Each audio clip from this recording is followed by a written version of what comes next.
मेरा नाम आरती है और ये बात तब की है जब मैं 18 साल की थी और पहली बार अकेले घर पर रुकने वाली थी। हमारे घर में उस समय सिर्फ मैं और मेरे चाचा ही थे क्योंकि मम्मी पापा गांव गए हुए थे। चाचा हमारे साथ कुछ महीने से रह रहे थे और घर में सब उन्हें बहुत भरोसेमंद मानते थे। शुरू में मुझे भी कभी कोई अजीब बात महसूस नहीं हुई, लेकिन उस हफ्ते कुछ ऐसा हुआ जिसने मेरी सोच ही बदल दी। उस दिन शाम को मैंने नोटिस किया कि चाचा बार-बार बिना वजह मेरे कमरे के पास आकर खड़े हो जाते और फिर ऐसे दिखते जैसे कुछ ढूंढ रहे हो। मैंने इसे नज़रअंदाज किया, लेकिन अंदर ही अंदर मुझे थोड़ा असहज लगने लगा था। रात को करीब 10 बजे मैंने खाना खाया और अपने कमरे में जाकर दरवाज़ा बंद कर लिया। मोबाइल चार्ज पर लगा दिया और सोने की कोशिश करने लगी, लेकिन नींद नहीं आ रही थी। शायद इसीलिए क्योंकि घर में उस दिन अजीब-सी खामोशी थी। करीब 11:30 बजे अचानक मुझे लगा जैसे बाहर कोई धीरे-धीरे चल रहा है। पहले तो मैंने सोचा कि शायद चाचा होंगे, लेकिन फिर वो कदमों की आवाज़ मेरे दरवाजे के पास आकर रुक गई। मेरा दिल तेज़ से धड़कने लगा। मैंने चुपचाप बिस्तर पर पड़े-पड़े दरवाजे की तरफ देखा, तभी हैंडल धीरे से हिलने लगा, जैसे कोई बिना आवाज़ किए खोलने की कोशिश कर रहा हो। मैंने तुरंत आंखें बंद कर ली और सोने का नाटक करने लगी। कुछ सेकंड बाद आवाज़ बंद हो गई, लेकिन मेरा डर अब बढ़ चुका था। करीब 5 मिनट बाद फिर से वही आवाज़ आई और इस बार दरवाजे पर हल्की सी दस्तखत भी हुई। आरती, दरवाज़ा खोलो। ये चाचा की आवाज़ थी। उसमें एक अजीब सा दबाव था। मैंने कोई जवाब नहीं दिया। कुछ देर बाद कदमों की आवाज़ दूर चली गई। मैं सोच रही थी कि अब सब ठीक है, लेकिन तभी अचानक खिड़की के पास कुछ हलचल हुई। मैंने धीरे से सिर उठाकर देखा तो पर्दे के पीछे किसी की परछाई दिखाई दी। मेरा गला सूख गया। मैंने तुरंत मोबाइल उठाया, लेकिन नेटवर्क नहीं आ रहा था। उस समय मुझे समझ ही नहीं आ रहा था कि क्या करूं। मैंने हिम्मत करके ज़ोर से कहा, पापा, आप कब तक आओगे? जबकि मैंने कॉल नहीं किया था। कुछ सेकंड तक बिल्कुल सन्नाटा रहा, फिर परछाई धीरे-धीरे गायब हो गई। उस रात मैंने लाइट बंद नहीं की और पूरी रात जागती रही। सुबह होते ही सब समान लगने लगा, जैसे कुछ हुआ ही ना हो। चाचा भी ऐसा व्यवहार कर रहे थे, जैसे सब ठीक हो, लेकिन मैं अब पूरी तरह सतर्क हो चुकी थी। मैंने तय किया कि अगली रात अगर कुछ हुआ तो मैं तैयार रहूंगी। उसी दिन मैंने अपने कमरे में एक छोटा-सा पुराना फ़ोन ढूँढा, जो रिकॉर्डिंग कर सकता था और उसे छुपाकर ऑन कर दिया। रात को फिर वही समय आया और करीब 12 बजे फिर से कदमों की आवाज़ सुनाई दी। इस बार मैंने आंखें बंद नहीं की, बल्कि धीरे से कंबल के अंदर से देखने लगी। दरवाज़ा फिर से धीरे-धीरे हिला, लेकिन इस बार खुल नहीं पाया, क्योंकि मैंने अंदर से लॉक किया हुआ था। कुछ सेकंड बाद खिड़की के पास हलचल हुई और इस बार मैंने साफ देखा कि चाचा खिड़की के पास खड़े थे और अंदर झाँकने की कोशिश कर रहे थे। मेरा डर अब गुस्से में बदल रहा था, लेकिन मैं चुप रही क्योंकि मुझे सबूत चाहिए था। कुछ देर बाद वो वहाँ से हट गए, लेकिन करीब 10 मिनट बाद फिर लौट आए और इस बार उन्होंने खिड़की को हल्का-सा खोलने की कोशिश की। तभी मेरे फ़ोन में रिकॉर्डिंग चल रही थी और उनकी धीमी आवाज़ भी रिकॉर्डिंग हो रही थी, जिसमें वो खुद से कुछ बड़बड़ा रहे थे। ये सब देखकर मुझे यकीन हो गया कि ये अब सिर्फ मेरा वहम नहीं। अगली सुबह मैंने वो रिकॉर्डिंग सुनी और मेरी हालत खराब हो गई, क्योंकि उसमें साफ-साफ सुनाई दे रहा था कि वो रात को मेरे कमरे के पास क्यों आ रहे थे। मैंने तुरंत मम्मी को फ़ोन किया और सब कुछ बता दिया। पहले तो वो चौंक गईं, लेकिन जब मैंने उन्हें रिकॉर्डिंग सुनाई, तो वो भी समझ गई कि मामला कितना गंभीर है।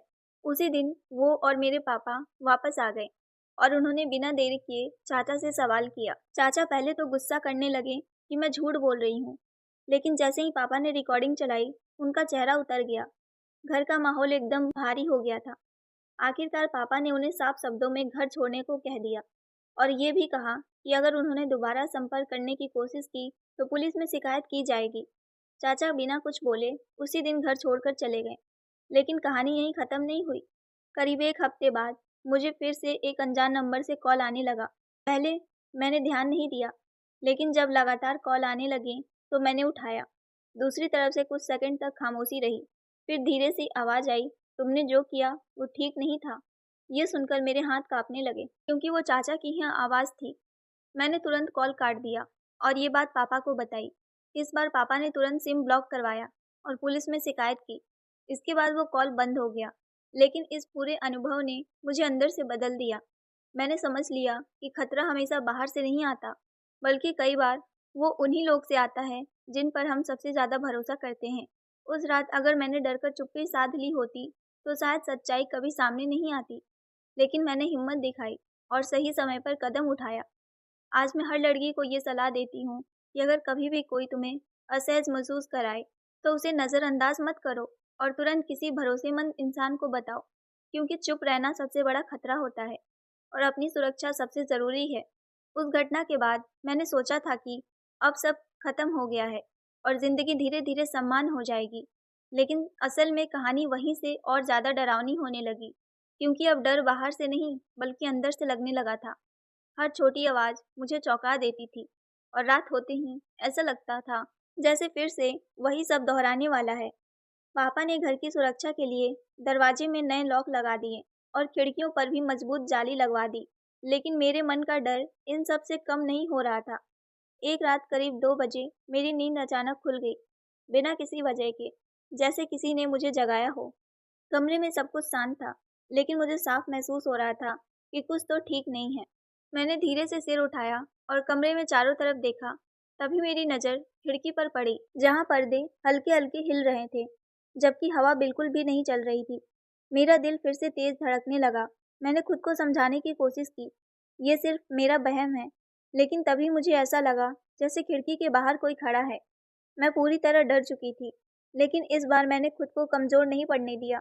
मैंने धीरे से मोबाइल उठाया और कैमरा ऑन करके खिड़की की तरफ कर दिया, ताकि कुछ भी हो तो रिकॉर्ड हो जाए। कुछ सेकंड तक कुछ नहीं हुआ। फिर अचानक पर्दे के पीछे एक हल्की-सी परछाई दिखाई दी, जो धीरे-धीरे हिली और फिर गायब हो गई। मैं तुरंत लाइट ऑन करने ही वाली थी, तभी बाहर हल्की-सी खटखट की आवाज़ आई, जैसे कोई बहुत धीरे से दीवार पर दस्तखत दे रहा हो। मेरे रोंगटे खड़े हो गए। मैं समझ नहीं पा रही थी कि क्या ये सच में कोई है या मेरा डर मेरे साथ खेल खेल रहा है। सुबह होते ही मैंने ये बात पापा को बताई। उन्होंने बाहर जाकर चारों तरफ देखा, लेकिन कोई नहीं मिला। उन्होंने कहा कि शायद कोई बिल्ली या जानवर होगा, लेकिन अंदर से यकीन था कि बात इतनी साधारण नहीं है। अगले 2-3 दिन सब ठीक रहा, लेकिन फिर एक शाम जब मैं घर पर अकेली थी, तो दरवाजे की घंटी बजी। मैंने दरवाज़ा खोलने से पहले खिड़की से झाँक कर देखा, लेकिन बाहर कोई नहीं था। मैंने दरवाज़ा नहीं खोला और वापस कमरे में चली गई। लेकिन कुछ मिनट बाद फिर वही घंटी बजी, इस बार थोड़ी लंबी, जैसे कोई जानबूझकर दबा रहा हो। मैंने डरते हुए पूछा, कौन है? लेकिन बाहर से कोई जवाब नहीं आया। तभी अचानक मेरे मोबाइल पर एक मैसेज आया, अनजान नंबर से, जिसमें सिर्फ इतना लिखा था, दरवाज़ा खोलो, मैं बाहर हूँ। ये पढ़ते ही मेरे हाथ काँपने लगे। मैंने तुरंत वो नंबर ब्लॉक कर दिया और मम्मी को कॉल किया। उन्होंने कहा, दरवाज़ा बिल्कुल मत खोलना, और पापा को भी कॉल किया गया। करीब 15 मिनट बाद पापा घर पहुँचे। तब तक बाहर कोई नहीं था। ये घटना अब साफ इशारा कर रही थी कि कोई मुझे डराने की कोशिश कर रहा है और शक सीधे-सीधे चाचा पर ही जा रहा था। पापा ने इस बार घर के बाहर एक छोटा-सा कैमरा लगवा दिया, ताकि अगर कोई आए तो रिकॉर्ड हो सके। कुछ दिनों तक सब शांत रहा और मुझे लगा शायद अब सब ठीक हो गया है। लेकिन असली सच तो अभी सामने आना बाकी था। एक रात कैमरे में कुछ ऐसा रिकॉर्ड हुआ जिसने सबको हिला दिया। सुबह जब पापा फुटेज देख रहे थे, तो उन्होंने मुझे और मम्मी को बुलाया।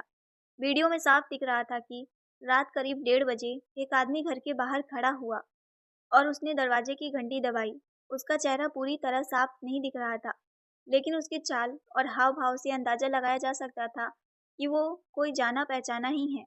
वो कुछ देर दरवाजे के पास खड़ा रहा, फिर धीरे-धीरे खिड़की की तरफ गया और अंदर झाँकने की कोशिश की।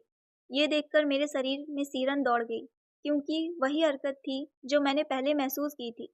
पापा ने तुरंत उस फुटेज को सेव किया और पुलिस को दिखाया। जांच शुरू हुई और कुछ ही दिनों में नंबर और फुटेज के आधार पर ये साफ हो गया कि वो इंसान और कोई नहीं बल्कि चाचा ही थे।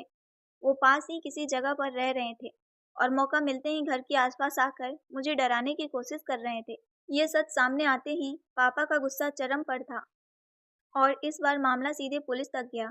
चाचा को पकड़ लिया गया और उन्होंने पूछताछ में सब मान लिया कि वो गुस्से और बदले की भावना में ऐसा कर रहे थे, क्योंकि उन्हें लगा था कि मैंने उनकी इज्जत खराब की है।